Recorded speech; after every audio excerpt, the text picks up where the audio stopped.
We're going this afternoon to the second of 7 great metaphors recorded in the Gospel of John that Jesus used to open the mystery of who he is to his followers. Last time, Jesus identified himself as the bread of life in the afterglow of the miraculous feeding of the 5,000. Jesus, the great master teacher, so masterfully uses illustrations, object lessons, visual aids in his teaching.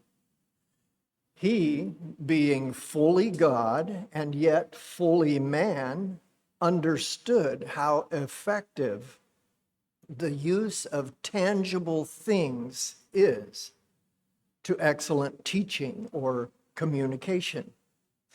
An aptly illustrated lesson sticks so much better than one without.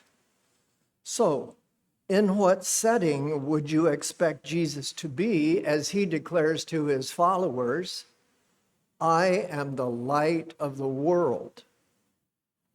Likely in a setting that has something to do with light, right? Exactly. The first part of John chapter 8, the Gospel of John chapter 8, is the familiar account of the incident of the adulterous woman. This could well have happened right at dawn or shortly thereafter, verse 2. The assembled crowd of people must have traveled to the temple in the dark, or at best, the dim light of daybreak, when Jesus turned his attention from the adulterous woman and addressed the crowd, I am the light of the world. He that followeth me shall not walk in darkness, but shall have the light of life. How would you rather walk the streets of Jerusalem? In the dark, or following someone who is the light of the world? Amazingly fitting illustration, isn't it? Also, I understand that in the treasury, verse 20 of chapter 8, where this incident occurred, stood 2 huge golden lampstands on which hung a multitude of lamps lighted after the evening sacrifice, probably every evening during the Feast of the Tabernacles, chapter 7, verse 2, diffusing their brilliance, it is said, over all the city. Around these great lights, the people danced with great rejoicing.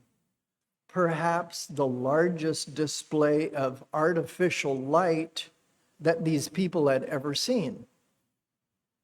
It's in this setting that Jesus declares, I am the light of the world.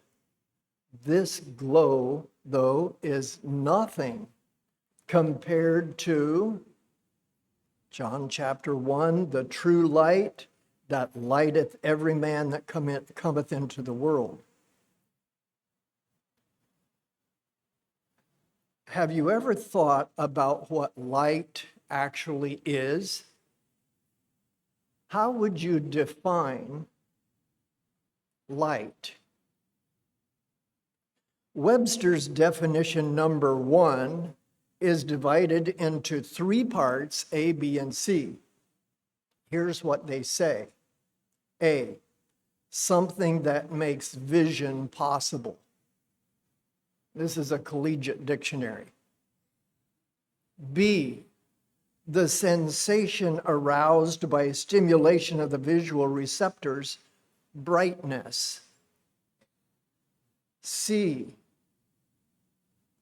and electromagnetic radiation in the wavelength range, including infrared, visible, ultraviolet, and X-rays, and traveling in a vacuum with a speed of about 186,281 miles per second, specifically the part of this range that is visible to the human eye. Now, having heard the first of 15 definitions that Webster gives, tell me in terms that we can all understand, what is light? The article in the World Book, and for you technology young people, I feel sorry for you. You may not even know what an encyclopedia is, right? But back in the day, the article in the encyclopedia on light begins by explaining how necessary light is for human existence. It tells about things light does for us and what man has done with light. And then it commences to ask, quote, "What is light?" This question has been a puzzle for centuries, unquote. While looking through this 12-page article in this encyclopedia, not once did I see a single reference to God. Do you know we can't even define what light is apart from God? 1 John 1 verse 5 says, God is light. God is light, and in him is no darkness at all. In Numbers and elsewhere, God dwelt among his people in the form of, let's be more responsive than that. That's a way to wake up. I'll do it again. In Numbers and elsewhere, God dwelled among his people in the form of, thank you, light.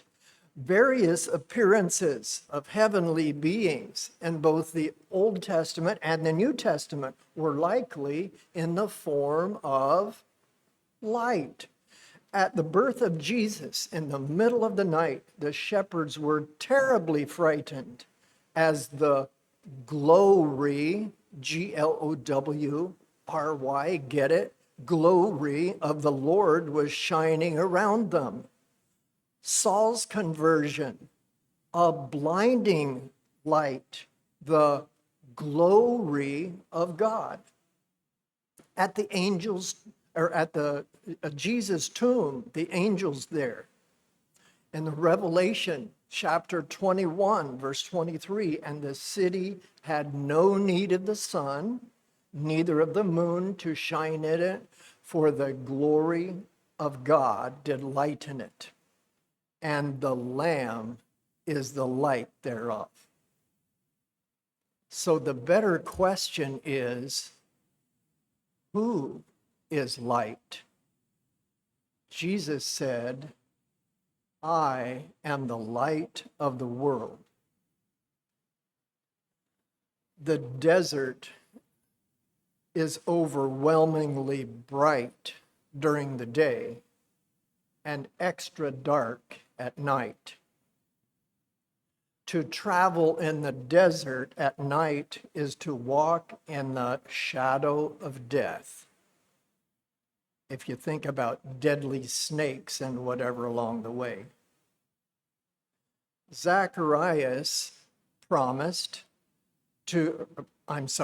prophesied, Zacharias prophesied to give light to them that sit in darkness and in the shadow of death, to guide our feet into the way of peace.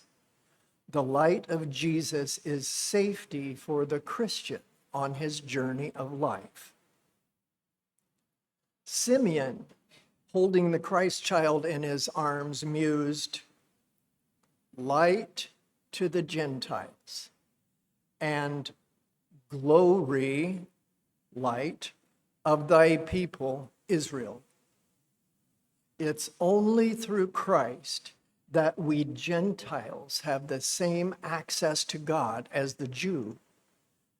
Jesus is indeed the light of the world. On this dark night in the black desert of sin, wouldn't you want to follow the light of life? Jesus says, I am the light of the world. He that followeth me shall not walk in darkness, but shall have the light of life. Everybody doing okay? You want to stand up for a minute? Go ahead, stand up. We're breaking sequence now in which John records these great metaphors in his gospel by going now to I am the true vine. We're going to John chapter 15. You may be seated again. You might want to turn to that in your Bibles. John chapter 15, verses 1 through 8. Likely the setting here is the Last Supper, or maybe the walk to the Mount of Olives. If so, then, wine was in focus. I am the true vine, Jesus said. Vineyards abounded in Palestine. Once more, Jesus would use common, well-understood phenomena to illustrate the truth about who he is, truth which had been previously concealed. Mystery, previously concealed truth. I am the true vine. Let's read John chapter 15, begin reading at verse 1. I am the true vine, words of Jesus, and my Father is the husbandman. Every branch in me that beareth not fruit, he taketh away, and every branch that beareth fruit, he purgeth it, that it may bring forth more fruit. Now ye are clean through the word which I have spoken unto you. Abide in me, and I in you. As the branch cannot bear fruit of itself except it abide in the vine, no more can ye, except ye abide in me. I am the vine, ye are the branches. He that abideth in me, and I in him, the same bringeth forth much fruit, for without me ye can do nothing. If a man abide not in me, he is cast forth as a branch and is withered, and men gather them and cast them into the fire, and they are burned. If ye abide in me, and my words abide in you, ye shall ask what ye will, and it shall be done unto you. Herein is my Father glorified, that ye bear much fruit, so shall ye be my disciples. In this great metaphor, Jesus is saying, I am the lowly vine growing out of the dirt. Not a tall cedar or a strong oak, just a lowly vine. God, my Father, is the vine dresser, and you, Jesus is saying, my followers, are the branches from which my Father anticipates an abundant harvest of fruit. The branches that need to be trimmed away, verse 2, are professing Christians who appear to be flourishing, but upon closer examination are barren. The fair blossoms of profession have fallen off. No fruit. The vine dresser doesn't need to think twice. These branches are promptly cut off and discarded.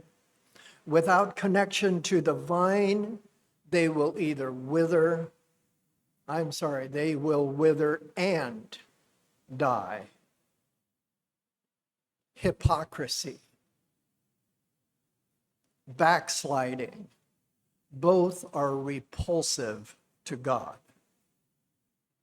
But on the other hand, verse 2, he cleanses and repeatedly prunes every branch that is united to the vine by faith, and that truly derives grace and strength from that vine. These branches continue to bear more, richer, excellent, abundant fruit. The pruning will make it bear even more abundantly. Verse 4, no branch can bear fruit on its own. That is, without vital connection to the vine. Verse 5, plentiful quality fruit can come about only with that vital, solid, unyielding connection between vine and branch. Though the great vine dresser's pruning may seem severe, its purpose is always greater production of abundant fruit. To bear fruit is to show by our lives that our unyielding attachment to the vine is producing in us its appropriate effects. Galatians 5. As a vineyard is worthless unless it bears fruit that blesses many, even so, a Christian's life might be considered worthless unless he lives that others may be made holy and blessed by his example. Verse 8, abundant fruit proves that we are truly followers of Jesus and ultimately glorifies the great vine dresser. May that be our purpose.